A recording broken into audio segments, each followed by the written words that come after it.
বিসমিল্লাহির রহমানির রহিম। কোরআনের বাংলা অর্থ হইতে পড়া হইতেছে মুআরিজ আয়াত 144 রুকু 2 মক্কি পরম দয়ালু ও দাতা ও দয়ালু আল্লাহ নামে শুরু করছি।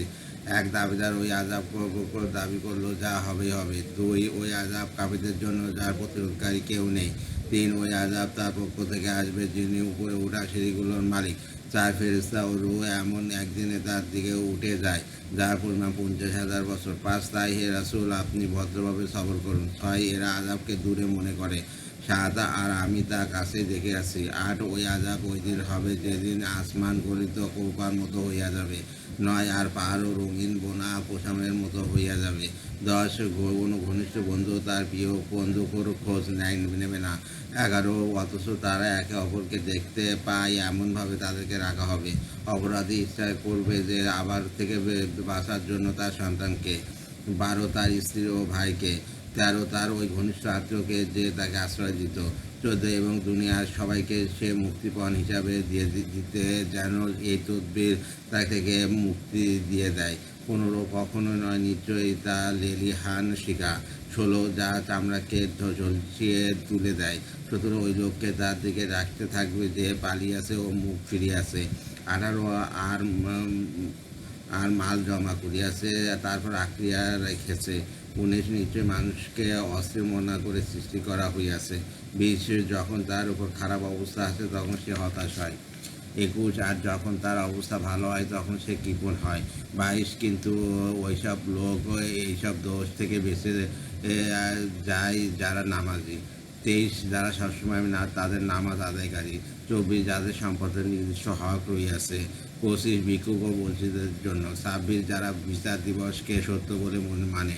27, এবং যারা তাদের রবের আযাবকে ভয় করে। 28, নিশ্চয়ই তাদের রবের আযাবকে নিরবত মনে করা যায় না। 29, আর যারা তাদের লজ্জাস্থানকে হেফাজত করে। 30, তাদের বিবি বা দাসীর ব্যাপার ছাড়া।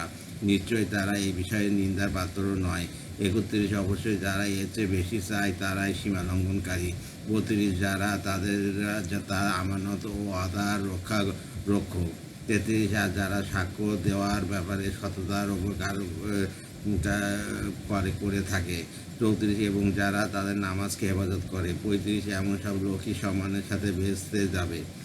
36, অতএব হে রাসূল কাফিরদের কাফিরদের কি হইয়াছে, ওরা আপনার দিকে দৌড়ে আসছে। 37, ডান এবং বাম থেকে দলে দলে। 38, তা ওই এদের প্রত্যেকে কি লোভ করে যে তাদেরকে নিয়ামত ভর বেহেশতে দাখিল করা হবে। 39, কখনোই নয়। এদেরকে আমি যে জিনিস দিয়ে সৃষ্টি করিয়াছি তা এরা জানে। 40, সুতরাং তা নয়, আমি পূর্ব পশ্চিম দিক দিয়া রবের কসম খাচ্ছি আমি ক্ষমতা রাখি। 41, তার বদলে তাদের চেয়ে ভালো মানুষ নিয়ে আবার এই বিষয়ে আমাকে পিছনে দিলে এগিয়ে যেতে পারে এমন কেউ নেই। 42, অতএব রাসূল সেই দিনটি সম্পর্কে তাদেরকে ওয়াদা দেওয়া হচ্ছে। ওই দিনটিকে হাজির হওয়ার পূর্ব পর্যন্ত তাদেরকে বাঘ বিতণ্ড ও খেল তামাশা পড়ে থাকতে দিন। 43, সেদিন রাত তাড়াতাড়ি কবর থেকে এমন বের হবে যেখানে দোজখ আছে আস্তানার দৌড়ে যাচ্ছে। 44, তাদের চোখ নিচু থাকবে, অপমান তাদের উপর ছেয়ে থাকবে। ওইটা ওই দিন যার ওয়াদা এদেরকে দেওয়া হইয়াছে। সূরা নূহ, মক্কা পরম দয়ালু আল্লাহর নামে শুরু করছি। আয়াত 28 রুকু 2। 1, আমি নূহকে তার কওমের কাছে পাঠিয়েছিলাম যেন তিনি তার কওমের লোকদের তাদের নিকটে এক কঠিন আযাব আসার আগেই সাবধান দেন। 2, তিনি বলিয়াছিলেন হে আমার দেশবাসী, আমি তোমাদের জন্য সুস্পষ্ট সাবধানবাণী রাসূল। 3, তোমরা সবাই আল্লাহর দাসত্ব করো এবং আমাকে মেনে চলো। 4, আল্লাহ তোমাদের গুনাহ মাফ করে দেবেন এবং এক নির্দিষ্ট সময় পর্যন্ত তোমাদেরকে বাঁচিয়ে রাখবেন। আসল কথা এই যে আল্লাহর নির্দিষ্ট সময় যখন এসে যাবে তখন আর দেরি করা হয় না, তোমরা যদি এই কথা জানতে। 5, তিনি বললেন হে আমার রব, নিশ্চয় আমি আমার দেশবাসীদেরকে রাত দিন দাওয়াত দিয়াছি। 6, কিন্তু আমার দাওয়াত তাদের মধ্যে শুধু পালনের মনোভাব বাড়িয়া দিয়াছে।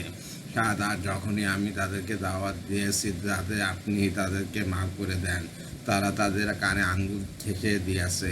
তাদের কাপড় দিয়ে মুখ ঢেকে নিয়েছে।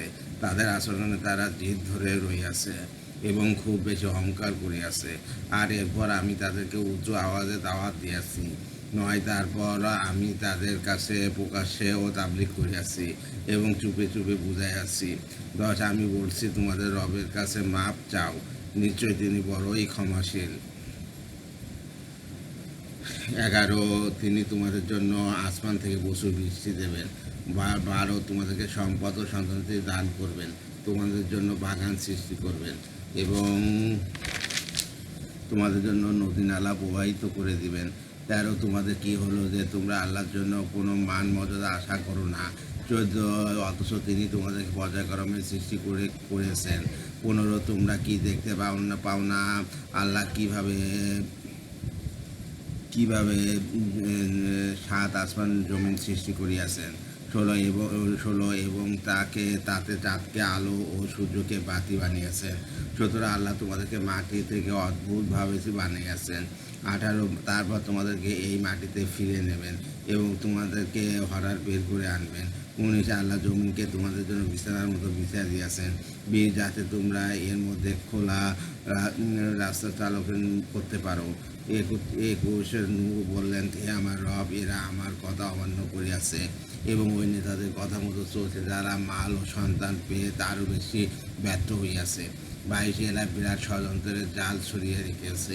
23 এরা বলিয়াছে, তোমাদের মাবুদকে কখনো ত্যাগ করো না। আর ওয়াদা করে ইয়াসু ও নাসারদের তোমরা ত্যাগ করো না। 24 এরা বহু লোককে গুমরাও করিয়াছে এবং হে আল্লাহ, আপনি গুমরাও ছাড়া অন্য কোনো বিষয়ে এদেরকে উন্নতি দেবেন না। 25 তোমাদের নিজেদের দোষের কারণে তাদেরকে গুটিয়ে দেওয়া হচ্ছে, তারপর তাদেরকে আগুনে নিক্ষেপ করা হচ্ছে, অথবা তারা নিজেদেরকে আল্লাহ থেকে বাঁচানোর জন্য কোনো সাহায্যকারী পায়নি।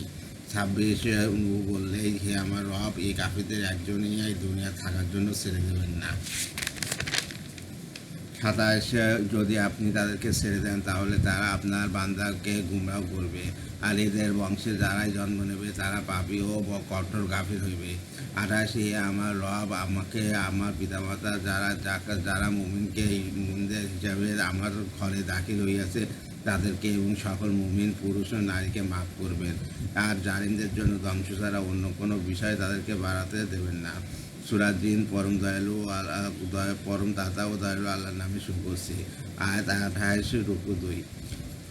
হে রাসূল, আপনি বলুন, আমার উপর ওহী পাঠানো হইয়াছে যে জিনদের একটি দল মন দিয়ে শুরু করছে, তারপর বলিয়াছে, আমরা বড় অদ্ভুত কুরআন শুনিয়াছি। 2 যা সত্য সঠিক পথ দেখায়, তাই আমরা এর ওপর ঈমান এনেছি এবং এখন আমরা আমাদের রবের সাথে কাউকে শরীক করবেন। 3 আমাদের রবের মর্যাদা অনেক উঁচু, তিনি কাউকে বিবি ও সন্তান বানাননি। আর আমাদের নির্বোধ লোকেরা আল্লাহ সম্বন্ধে বহু ভিত্তিহীন কথা বলে বেড়ায়। 5 আর আমরা ধারণা করে আসছিলাম যে মানুষ ও জিন কখনো আল্লাহ সম্বন্ধে মিথ্যা বলতে পারে না। 3 আর মানুষের মধ্যে কতক লোক জিন জাতির কত লোকের নিকটে আশ্রয় চাইছেন, এভাবে তারা জিনদের অহংকার আরও বাড়িয়ে দিয়েছে। 7 আর মানুষও ধারণা করতো যেমন তোমরা ধারণা করিতে যে আল্লাহ কাউকে রাসূল হিসেবে পাঠাবেন না। 8 আর আমরা আসমানে তল্লাশি চালাইছি, তখন আমরা দেখলাম যে তা পাহাড় ছাড়া ঘেরাও হয়ে আছে এবং উল্কার বৃষ্টি হচ্ছে। 9 আর আমরা আগে কিছু খাবার শোনার জন্য আসমানে বসার ও জায়গা পেয়েছি। এখন যে গোপনে কিছু শোনার চেষ্টা করে সেই দেখতে পাই যে তার জন্য জ্বলন্ত উল্কা ও পাতা অবস্থায় রাখা আছে। 10 আর আমরা বুঝতে পারিয়াছিলাম যে দুনিয়াবাসীর সাথে কোনো ক্ষতিকর বিষয়ের ইচ্ছা করা হয়েছে না, তাদেরকে সঠিক পথ দেখানোর ইচ্ছা করেছেন। 11 আর আমাদের মধ্যে কিছু লোক সালেহ লোক ও কিছু এর চেয়ে নিকৃষ্ট, আমরা বিভিন্ন পথে বিভক্ত হয়ে রয়েছি। 12 আর আমরা বুঝতে পারছিলাম আমরা আল্লাহ ও দুনিয়াকে অক্ষম করতে পারবো না, পালিও তাকে পরাজিত করতে পারবো না। 13 আর আমরা যখন হেদায়েতের কথা শুনলাম তখনই এর ওপর ঈমান আনলাম। এখন যে তার রবের ওপর ঈমান আনবে তার হক নষ্ট হওয়ার বা জুলুমের কোনো ভয়ে থাকবে না। 14 আর আমাদের মধ্যে কতক মুসলিম ও কতক সত্য বিমুখ, সুতরাং যারা ইসলাম কবুল করলো তারাই নাজাতের পথ তালাশ করে নিয়ে আসে। 15 আর যারা সত্য থেকে বিমুখ হইয়াছে তারা দুজকের লাঠিতে পরিণত হবে। 16 মানুষ যদি সঠিক পথে মজবুতভাবে চলতো তাহলে আমি তাদেরকে বেশি করে পানি পান করাতাম। 17 যাতে ওই নিয়ামত দ্বারা তাদেরকে আমি পরীক্ষা করতে পারি। আর যে তার রবের দিকে থেকে মুখ ফিরিয়ে রাখবে এবং তার রব থেকে কঠিন আযাবের মধ্যে নিয়ে ফেলবেন। 18 তার মসজিদগুলো আল্লাহর জন্য, সুতরাং সেখানে আল্লাহ ছাড়া অন্য কেউ রাখবে না। আল্লাহ হাফেজ।